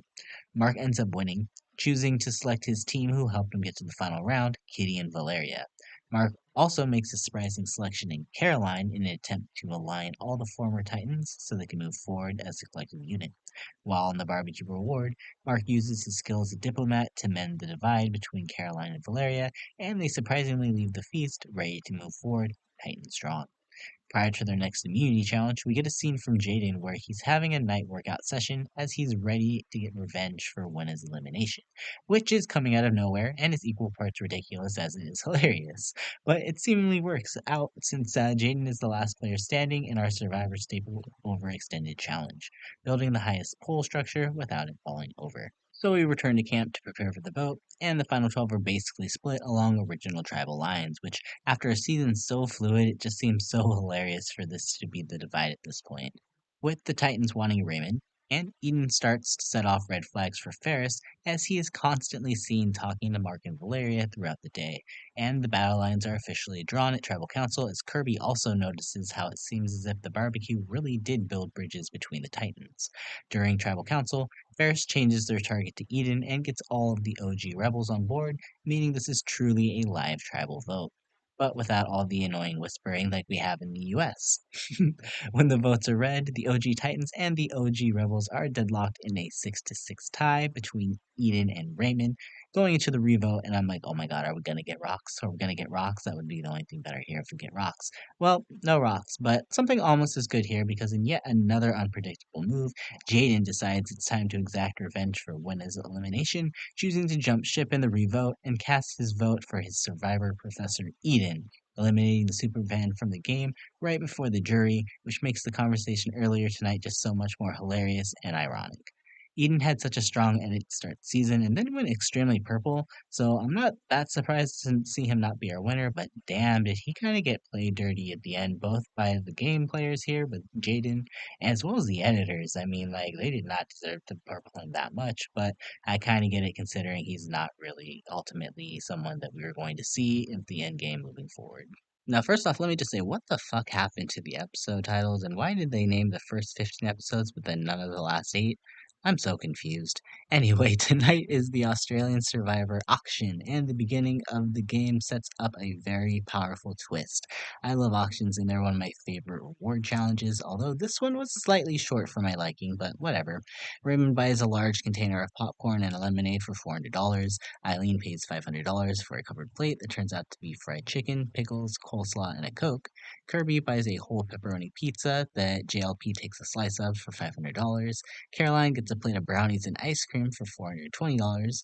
Larry gets a steal of a deal of chicken parm for $120, but she ends up giving the beer away to JPL, and I guess everybody decided they didn't want this because they thought they were going to waste the beer, which kind of side note, lame, just drink the beer. And Ferris decides he wants to go all in on the mystery box and is disappointed that it's not a steak, but instead it's an opportunity to brush his teeth and get some mints, which is perfect for the smiling assassin, but he's just not into it. After all that, Raymond discovers a clue in his giant container of popcorn, which turns out to be the auction's true reward, which contains the ultimate vote advantage. With this power, Raymond can gain the ultimate vote at any of the next 3 tribal councils. As long as every single person casts a vote for him, then all the votes against him will be nullified and his single vote will send one player out of the game. If even one person casts a vote in a direction that is not Raymond, the power will not activate and the votes will count, which is kind of a gag. It's definitely one of the more dangerous advantages I've ever seen. I would actually consider this to be a beware advantage. So maybe Jeff Ropes, if you're looking around for a real twist here, this one, because this is a true beware advantage. Um, anyway, meanwhile, this is happening here. Kirby is officially done with Rebel Strong, and while she wants to work with Ferris because he values her strength, Kirby realizes that because Eileen also wants to work so closely with Ferris that she's actually a wedge in Kirby's game that needs to be removed immediately. Kirby convinces Ferris that she's going to stay Rebel Strong, while at the same time slowly gathering the Titans to make her strike on Eileen. And we see Kirby really bond with Jaden to solidify this move. All that really matters at this point, though, is who's able to secure the immunity necklace. And we go straight into the next immunity challenge, where it's the classic balance things on a wobbly table while you walk back and forth with the rope. Kirby spends the entire time wishing bad juju on Eileen, who is the front runner throughout basically the entire challenge. Eileen literally finishes her blocks and then starts an extremely, and I'm saying extremely slow trek back to her mat to claim immunity. She takes so long that it gives Kirby the opportunity to build up her stack and begin her final trek back to the mat as well. Eileen is literally one step or maybe 2 away when all of a sudden her entire stack falls, and Kirby's ecstatic when Kitty is the one who walks away with the individual immunity necklace, and we learn that tonight the jury officially starts. So, despite the rebels still wanting to stay rebel strong, Kirby's bad juju has left Eileen wide open to a blindside. And although he senses a shift in the air as Caroline and Kitty are really bad liars, all this causes Ferris to do what tribal council is to gather his numbers to all vote at the same target, causing Mark to get 4 votes. However, Kirby and Rihanna have flipped to the vote with the 5 remaining Titans, and it is Eileen who sadly has blindsided in a shocking 7-4 vote. I've got to say, I'm pretty sad that they started Eileen out with such a terrible edit because she turns out to be one of the most strategic and game savvy players in the entire cast.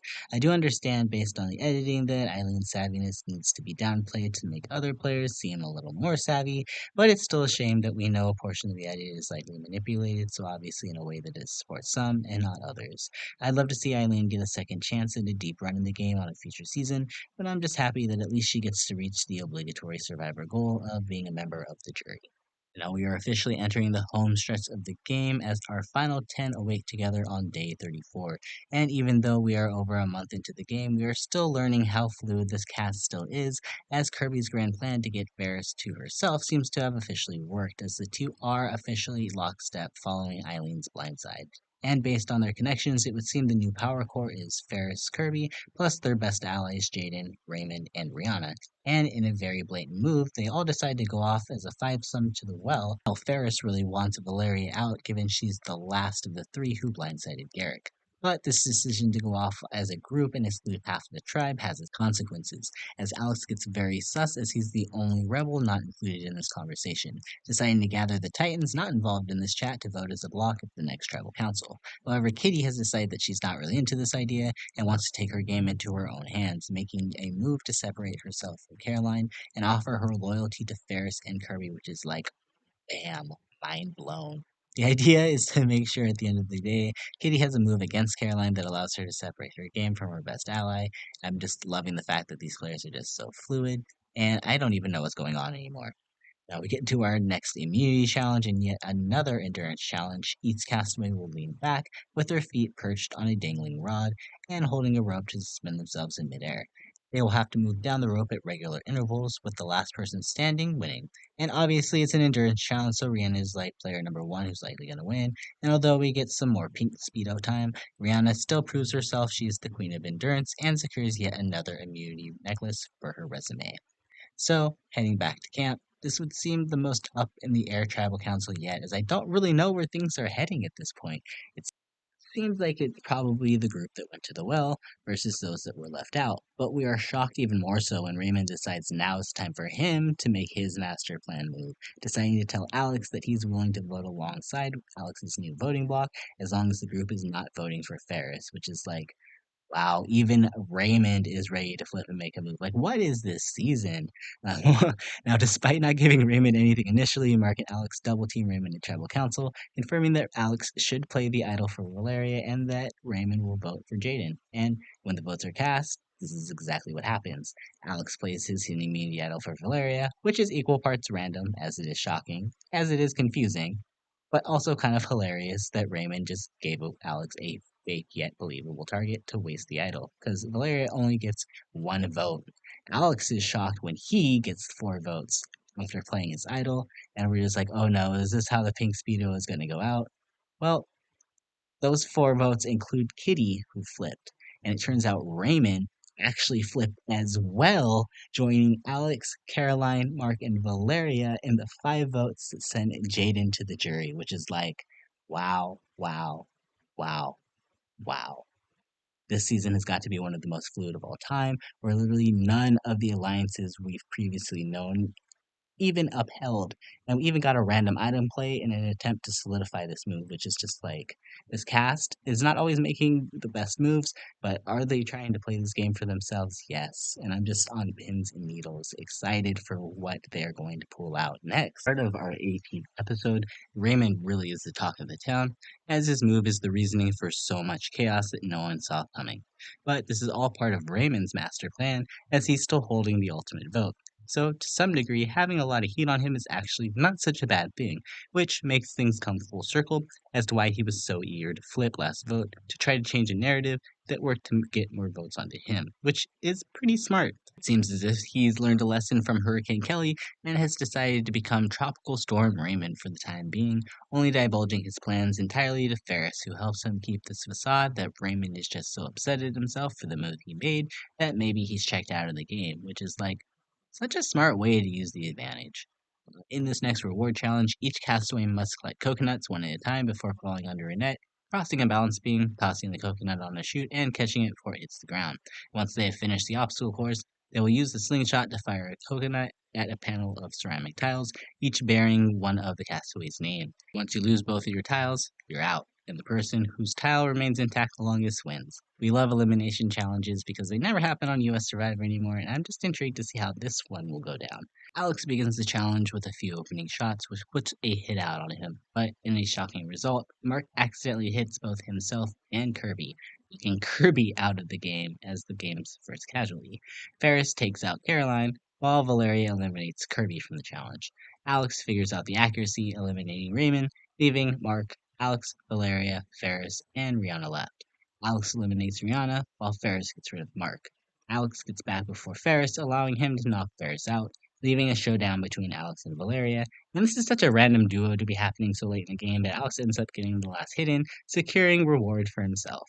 Alex decides to bring Valeria, Ferris, and Kitty on reward with him to a high tea picnic, which is perfect for me because I'm like, it's time to spill some tea, bitches.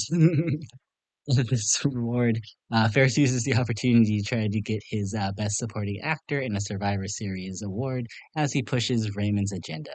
Upon returning back to camp, Ferris and Raymond clue Kirby into the plan, deciding upon their target for the ultimate vote being Valeria, which is like, okay, I get it, but come on, go for anybody else other than the Russian bear, please, okay? She's literally my second favorite right now behind Ferris.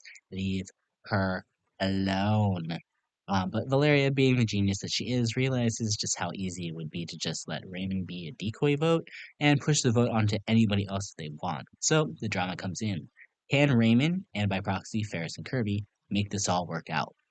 In a challenge I can only hope will one day be in US Survivor, the castaways must negotiate a three-tiered table maze, guiding a ball along a path with shallow bumpers until it lands in a groove on the lowest table. The first person to land their ball wins. Shallow bumpers is what make this challenge irritating because it's just so easy to tip it over the edge, but it's just such an exciting challenge to see who will figure out the touch first. In this case, it's Uber competitor Kirby who is able to outmaze Valeria to secure the necklace for herself. Back at camp, it seems pretty clear that everybody wants to vote Raymond out of the game, but Valeria is determined to use the situation to best cover for a blindside on the game's biggest endurance athlete, Rihanna. However, Mark senses that it could be a really bad look if they use someone's health as a cover to vote for a blindside, which seems to hinder Valeria to make any decision that might be in her best interest for the game, which is giving me a frightening deja vu here to when Mark warned Viola that they should not strike on Carolyn back in the pre-merge, and Viola ends up going that episode. Oh no. Because again, this is definitely unfortunate because we all know Raymond is completely making all of this up for the better interest of his own game. So at the same time, even Raymond and Ferris's own ally Kirby is not exactly sure what Raymond's going to do, as Rihanna starts to become more paranoid that she might be the target of the ultimate vote. At Tribal Council, Kirby decides to give her necklace to Rihanna just in case anything shady happens.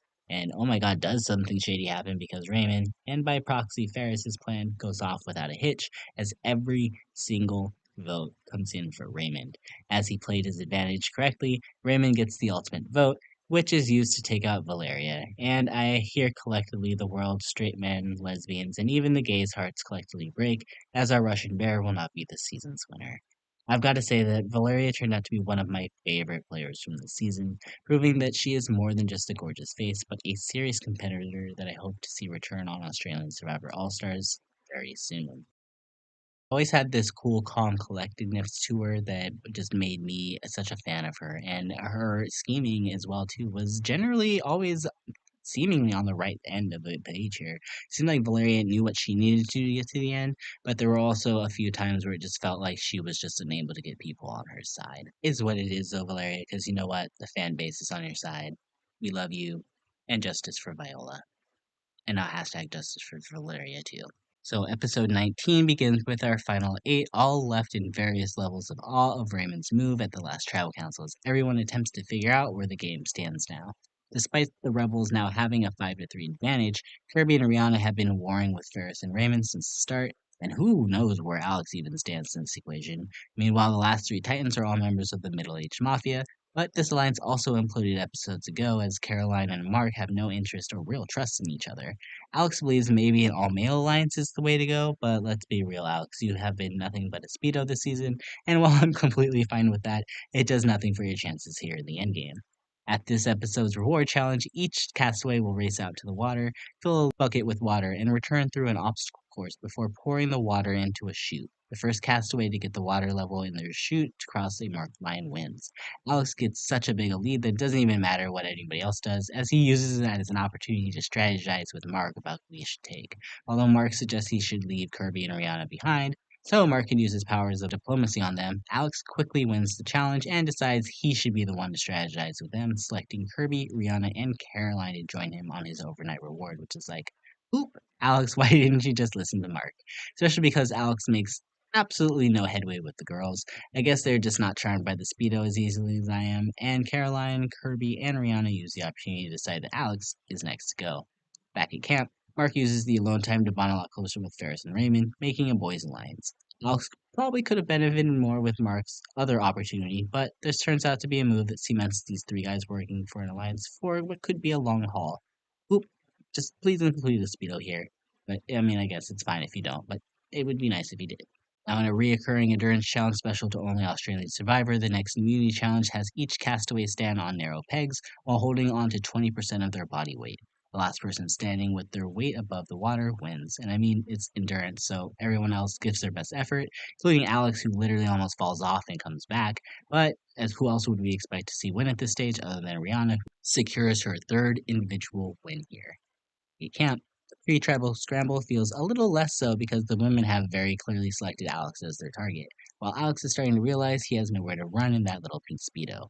His plans are falling apart in front of his eyes, and although at tribal council he tries to paint Kirby as the biggest threat, she's able to easily dodge a lot of his accusations, which just makes Alex seem even more obvious as a boob, especially considering the season almost every other tribal has had some intrigue. This one just seems very firmly that Alex is the next to go, whatever he says. And although Alex goes out in much more of a whimper than a scream, Ferris leaves us on the end of his seats, realizing that he's actually listening to what Alex is saying. And he says in his voting confessional he is saving Kirby and Rihanna for the next 2 to leave, which is like, does Ferris actually have endgame plans in store for us? Which, I mean, is the only thing I could think of and the only thing I could ask for, considering my last Speedo has been rudely eliminated from the game prior to the finale. But, Alex made a much deeper run than I would have expected and came off a lot more enjoyable than I pegged him from the beginning, from the early days. So I'm glad he had enough time on our screens to really make me enjoy him. Episode 20, which is not something I am willing to say very often, begins with what could be Kirby's most paranoid day yet. Given how much spotlight was shown on her by Alex in the last tribal council, Kirby is not feeling most confident, but one thing we always respect about her is how focused on the game she truly is. But seeing this more panic side of her is not something that we've really been shown this far. Realizing that Mark is really the only person outside this alliance that she could target at this moment, Kirby attempts to build an all-female alliance, which builds on Carolyn's resentment against Mark the entire game. However, Kirby is also recognizing that her relationship with Ferris is extremely important, so much so that she offers up Rihanna on a silver platter. But after reading into the situation that Kirby is really playing scared and likely has already considered an all-female alliance, Ferris realizes how much power he has by not targeting Mark or Raymond and gets clarity he needs when Caroline confirms that Kirby has already suggested an all-female alliance. For our 20th immunity challenge, while holding onto a ring bearing a weight, the castaways will stack dominoes along a long table. If the weight drops, it will knock over the stack. First person to knock down their stack such that the last tile lands in a receptacle at the end of the table wins. Knowing her game is in the most jeopardy that it has been since the start, Kirby goes hard for the necklace, and as expected, Kirby wins and secures her place in the final 6. But at what cost now, because so much sus is on Kirby that she is clearly seen as the biggest threat left. With only 7 players left in the game, everybody's on the bubble except Kirby as everyone comes back to the game to figure out how to vote. It's very clear, at least at this point, there are 4 points of contention: the duo of Ferris and Raymond, the duo of Caroline and Kitty, the duo of Kirby and Rihanna, and then Mark, who is kind of on his own island but still has some sort of power given he was the alternate power player of the old Titans. Kirby continues to try to save her best ally, Ree, by targeting Mark, but at least one of her outs are destroyed when Ferris confirms with her that he will be voting with everybody else to send Ree out of the game. This pushes Kirby to go all in on the all-female alliance, but unfortunately Kirby's read on the situation is all wrong, with Caroline and Ferris having a lot more communication than Kirby likely expected.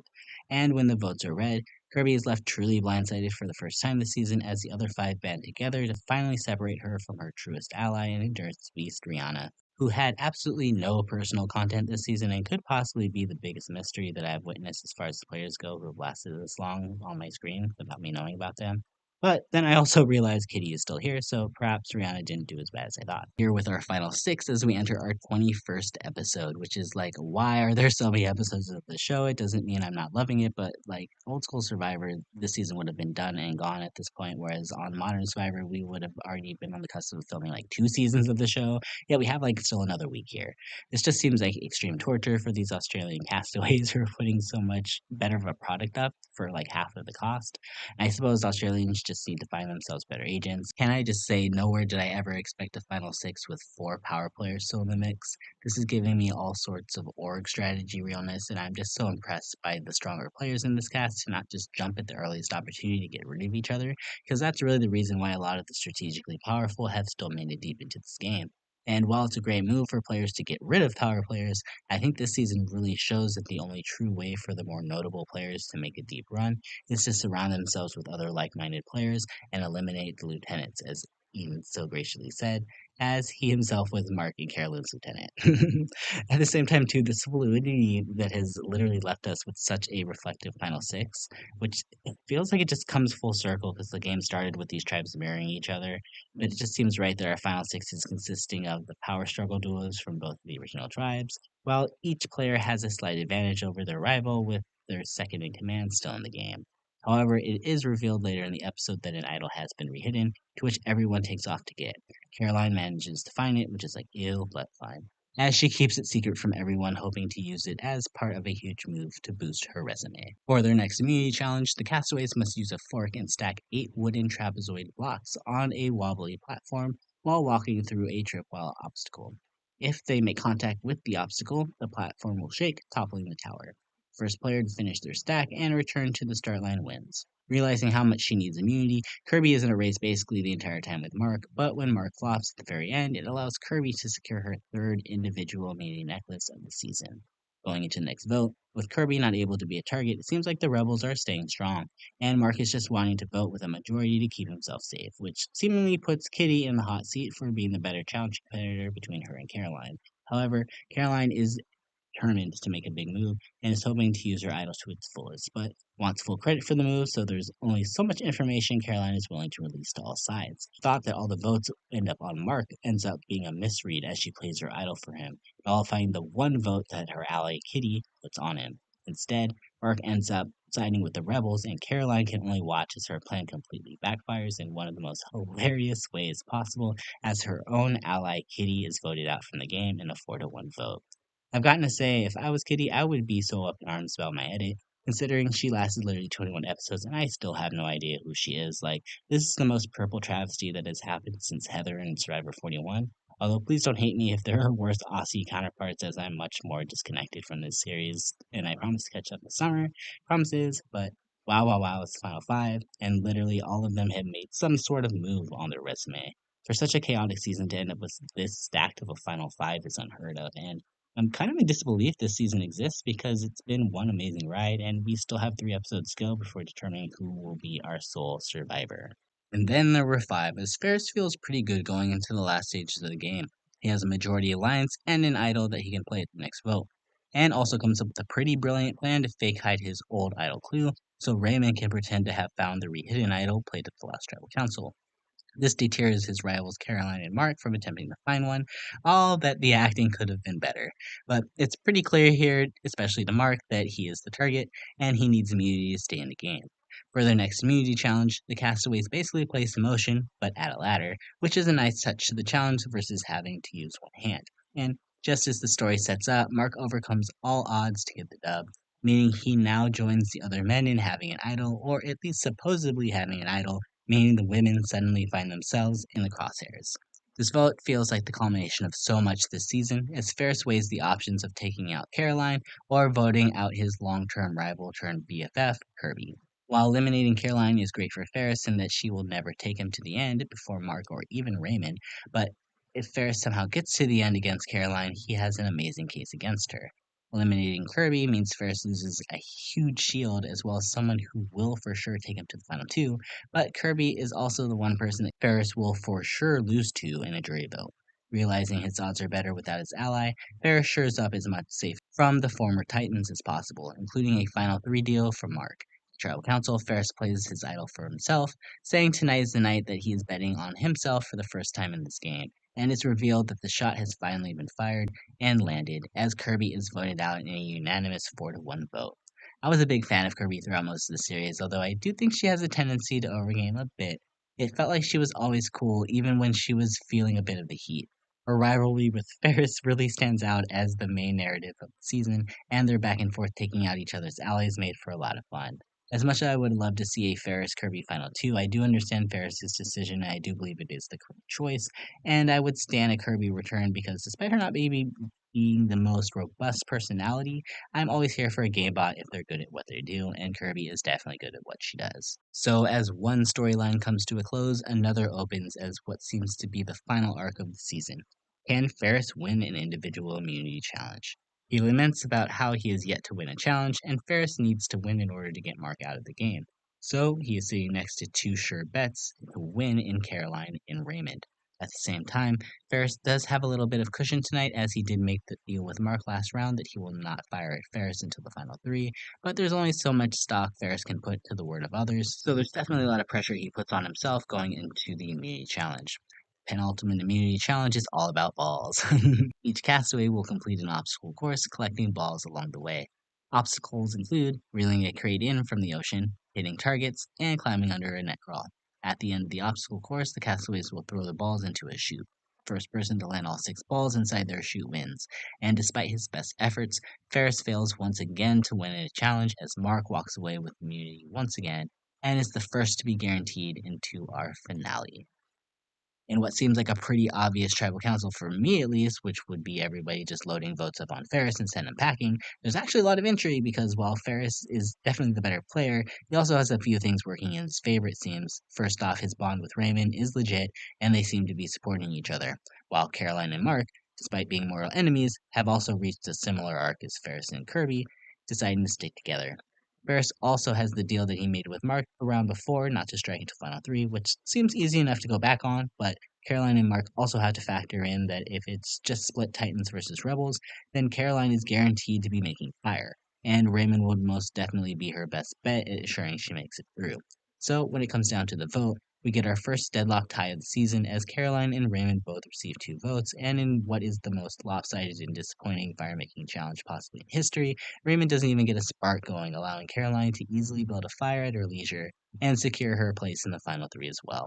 Raymond's elimination is rather shocking to me in some ways because you'd think it would be Ferris and he would just be sniped out, but this is truly a game where the lieutenants are just fodder as the final one goes down. Raymond definitely lived up to his unorthodox persona, and I'm glad he got to have some big moments using his ultimate vote, but kinda glad that if a rebel has to leave this round, it's him and not Ferris, to be honest. He was a likable enough kid, even though his edit was completely shafted, and I would love to see a situation here where Raymond would get a chance to return, because he does seem like to be a viable gamer, albeit being somewhat awkward, but I would love to see what a little bit of time and a little bit of life experience could possibly do for him moving forward. But now we are set up for a brilliant finale between 3 players who are all seen as strategic figureheads of their own alliances. Also, I stopped watching Aussie Survivor during All-Star, so I never knew they actually did a Final 3 in some seasons after, so I didn't realize this was a big deal that they were reverting back to a Final 2, since I never knew the change had even been made to begin with. But yay, Final 2! And it seems like this episode really starts out where the last one began. Will Ferris ever win an individual immunity challenge? Well, he only has one opportunity left, so now is the time to put up or shut up as the lone remaining rebel takes on the top two Titans in their final immunity challenge, which I've got to say, wow, the budget for this challenge, so good. I love this atmosphere and the setup. But anyway, so the final three each will stand on footholds along a rotating wheel. At regular intervals, the wheel will turn, forcing them to step on narrower and narrower footholds, coming in a much more uncomfortable position as the challenge goes on. The last player standing will win immunity, and right before we get the loved ones visit as Caroline's husband, Mark's wife, and Ferris's wife all make careful entrances to support their family members, which I think is something Australian Survivor does right to include their family at the final moments, since it really amps up the pressure of the end game.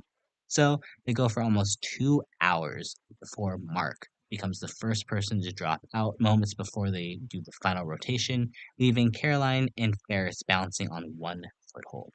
After 2.5 hours, Caroline calls out to JLP that she's had enough, meaning that in the 11th hour, Ferris finally completes his final hurdle, securing the immunity necklace and the ultimate decision of who will join him in the final vote. To which he obviously chooses to vote out Mark, which is equal parts like great smart, because clearly Mark is the bigger threat of the two. And although he became a little underutilized during some portions of the merge, I did grow to actually start rooting for Mark, especially after he joined up with the two Vs, so it would have been nice to see him have a chance to speak his case to the jury.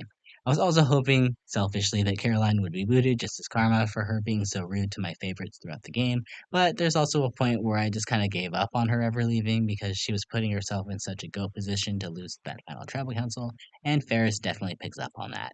And at the final tribal council, theme of the season reaches its ultimate conclusion as the remaining Titan faces off against the last standing rebel. And they honestly both kind of start out questioning, kind of sucking.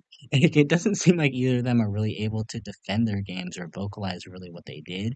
And it's not until Val calls them out on it that Ferris kind of snaps out of it and gets back into game mode with a compelling speech that ends the questioning. The jury casts their votes, and the family rejoins our finalists one last time as the votes are read, and one by one, the same name appears over and over on the parchments. In a unanimous vote, 9-0, the winner of Australian Survivor, Titans versus Rebels, is Ferris.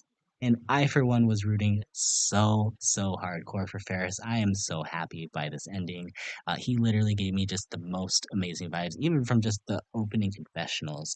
And while he is not the most perfect player whatsoever, as Eileen so graciously reminded us of his several bad reads throughout the season, Ferris still managed to find a way to navigate a way out of even the stickiest situations. His social charm was on par with some of the greats, as he just has that innate charisma that makes him extremely rootable.